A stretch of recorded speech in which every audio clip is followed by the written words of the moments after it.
normal people become terrified of criminals. Shots were just fired. Police just came out and told us, and we're headed there right now. They become terrified of their own government. Rumble under major DDoS attack after CEO pledged to join Elon Musk to fight woke censorship. This is, man, it gets interesting every day. Rumble tweeted this out earlier today. Update, we are currently experiencing a major DDoS attack. Our engineers are investigating, and we will report back here with updates. A DDoS attack is a cybercrime where the attacker floods a server with internet traffic to prevent users from accessing connected online services and sites. It disables the site that is attacked. One way to easily explain this, DDoS means distributed denial of service. So I'd like you to imagine that there's a small door and I have a handful of oversized novelty germs. And when I try and shove them all through at once, they get jammed in that door and none of them can get through. Now, Three Stooges problem is a Simpsons joke. Yeah, the Three Stooges. But that's basically what it is, right? Yeah, they'll try to go through the door at the same time. So a DDoS hits the server with a ton of requests. The server can't answer them all. So then you're basically stuck in this massive line behind fake traffic. So it really Question does. is why and who? Who would do it? Who has the capability I think to do I it? saw him post that it was coming. I think they had like a little map up and it was coming from China. Really? I think he tweeted. I could be incorrect, but I think Oh, here we go. Looks like what is this? Or it's the world doesn't like freedom of expression, but we will hold the line. Here's a map highlighting where a good portion of the attacks are coming from. North Korea or South Korea? That looks like North Korea. I can't believe that. And those tricksters in North Korea, they don't have anything better to do to take Rumble down. So these other dots also show China, but hold on. Here's the thing. You can redirect your attacks to obfuscate where it's coming from and make it look like it's China. It could be a false flag. I'd be more willing to bet it's U.S. interests trying to shut down Rumble. Why? Rumble is joining Elon Musk. Elon Musk took away an intelligence agency asset in manipulating public opinion because these scumbags are evil. So who has the incentive to attack Rumble? It's not China.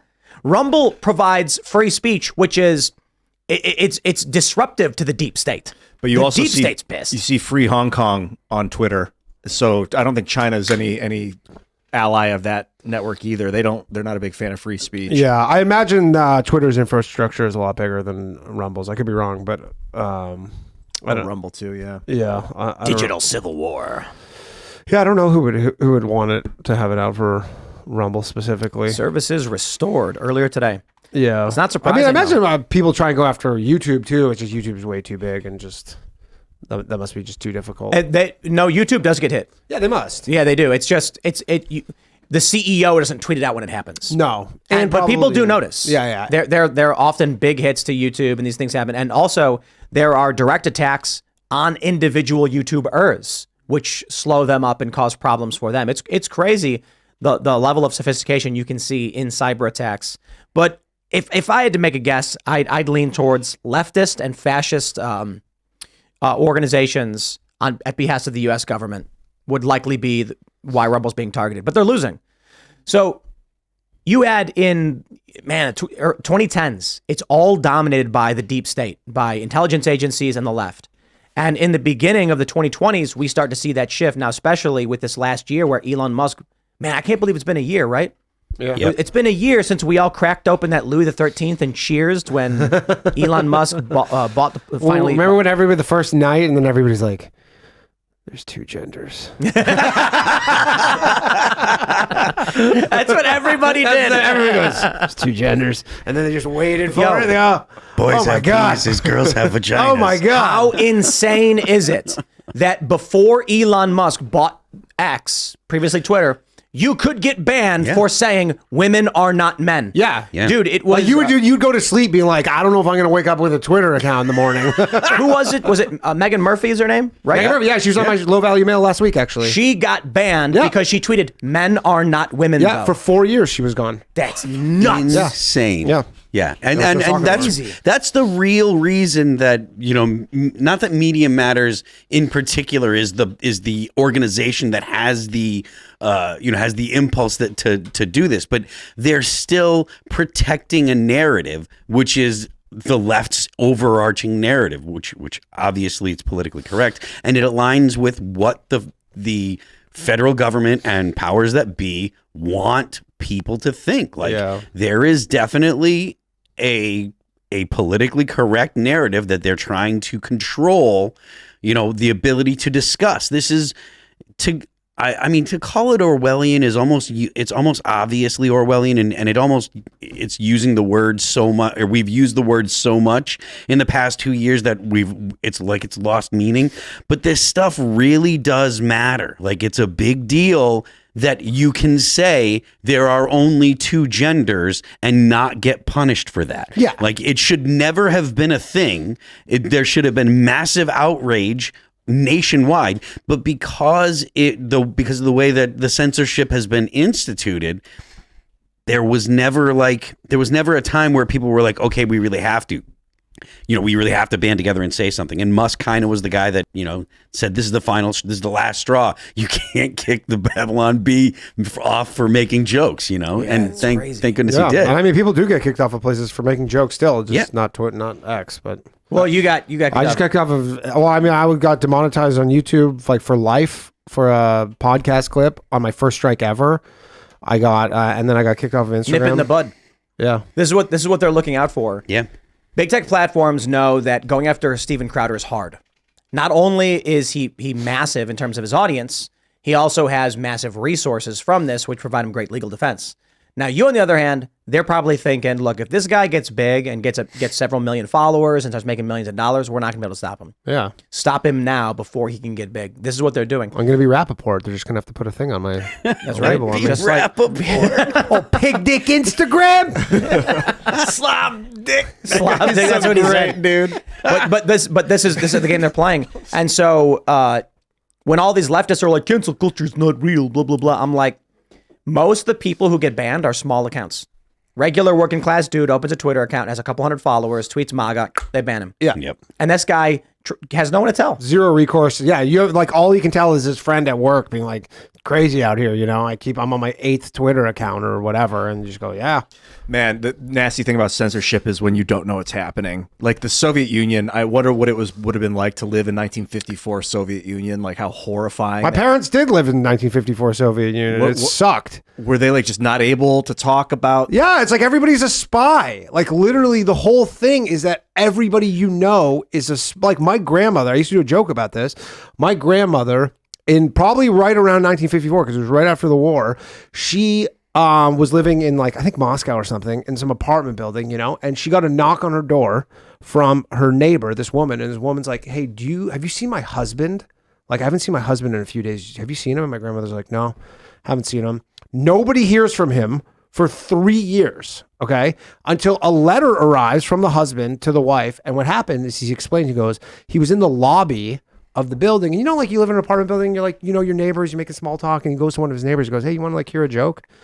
And the guy's like, oh, okay, whatever. And he tells him a joke, and it was an anti-government joke. And then the neighbor ratted him out, and he got 10 years in Siberia for literally just telling, like, just in passing, small talk, want to hear a joke. It's like Soviet gray Russia, like, let's lighten things up. And it's like the stories I've heard are worse than that. Yeah, but I'm saying that's 10 years of breaking stones. Stories. The story that I mentioned that I've told before is a friend of mine from Ukraine said, in this apartment, there's two apartments. They're next to each other. It's like an old communist-style Soviet bloc, and there were two families that lived there, and they did not like each other. So one day, one family said, "I got an idea." Called the police and said, "Oh, they're making anti-government statements." The next day, the whole apartment was empty. Yeah. Man, and it makes me think that guy in the lobby, when that guy went and told the joke to the guy who's hearing the joke could be thinking like, this could be a government agent testing me to see if I'm going to report him. Everybody spies, right? So you're like, it's real like game theory where that guy's like, well, if I don't report him, like I might be tested right now. So if I don't do it, then like you want to be the first person to act almost, right? And I guarantee that there are tons of people in corporate America that lived like that all the time in fear of using the wrong pronoun or saying the wrong thing or whatever. And it's not as dramatic as people go to the gulag, but they just lose their job because they go to HR and HR fires them, because they said something insensitive. Why do you and so you're constantly afraid. I can't make this comment. I can't say this. And if I don't call someone out, if I do hear something, someone could see or overhear us, and then I get implicated too. So it's that fear that keeps everybody in line. That's why it's so important for people to stand up and say, F you. I'm not doing it. I'm not doing that at all. We pretty much have kicked the bucket over, but I could see like a totalitarian social media system where if you're watching video, you're online browsing and you see something that should be reported and you don't report it, they're going to be like, they flag your account. That's not going to happen in the United States because we got ahead of the ball. But I could see that in China being like, it's like your front-facing camera turns on and you just get you're like, why did you not report it? I'm not so confident that it wouldn't happen here. Like, it's not over here. This fight is not over. But we live in kind of a bubble. So we see the people that are fighting back, but I'm not so confident that that's something that's hit the broader country yet. And understand this, Danny.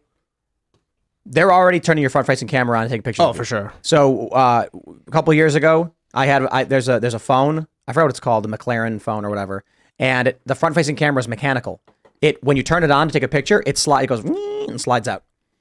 So my girlfriend, I'm like, hey, I'm going to get a Galaxy. You can use my phone instead.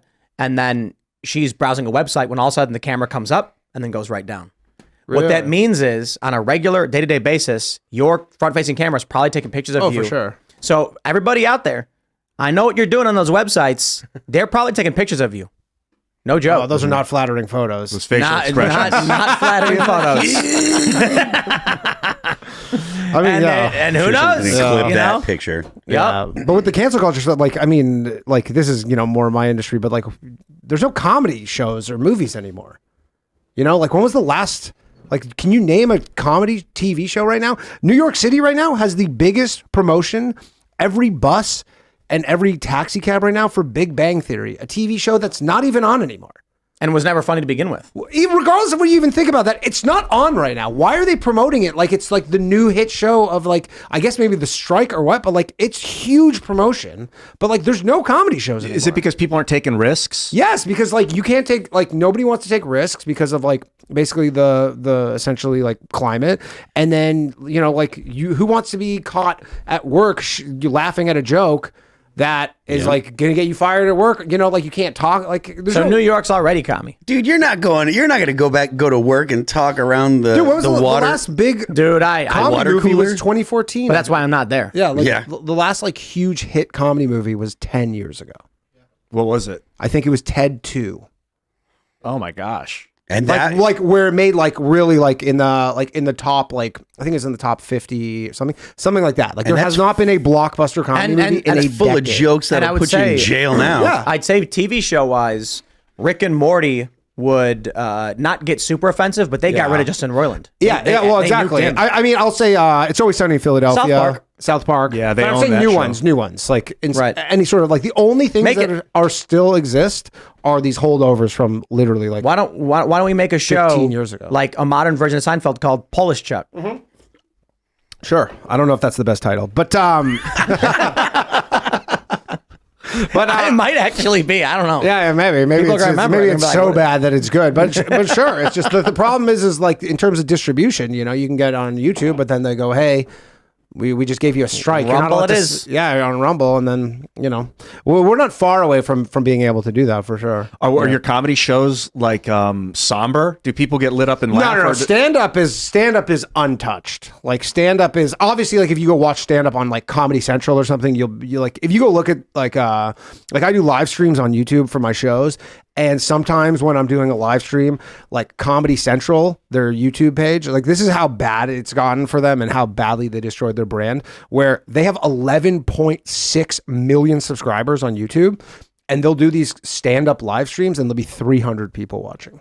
Because there's just like nobody, like, the YouTube algorithm stopped showing their thing to anybody that subscribes to them because people rejected it for so long that they're just like all because they're doing woke stuff. They just, at some point, everybody signed up for Comedy Central because they like Bill Burr and Dave Chappelle and all that, Kevin Hart, all that stuff. And then basically right around Trump, which is like a lot of stuff, they were, all the diversity stuff. And they go, hey, this needs to be more representative. And you go, you can't just because someone is a certain category, like, doesn't make them good at comedy. Thanks for watching this clip from the Timcast IRL podcast. Hang out with us live Monday through Friday at 8 p.m.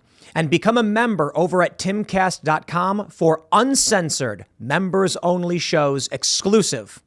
Thanks for hanging out, and we'll see you all next time.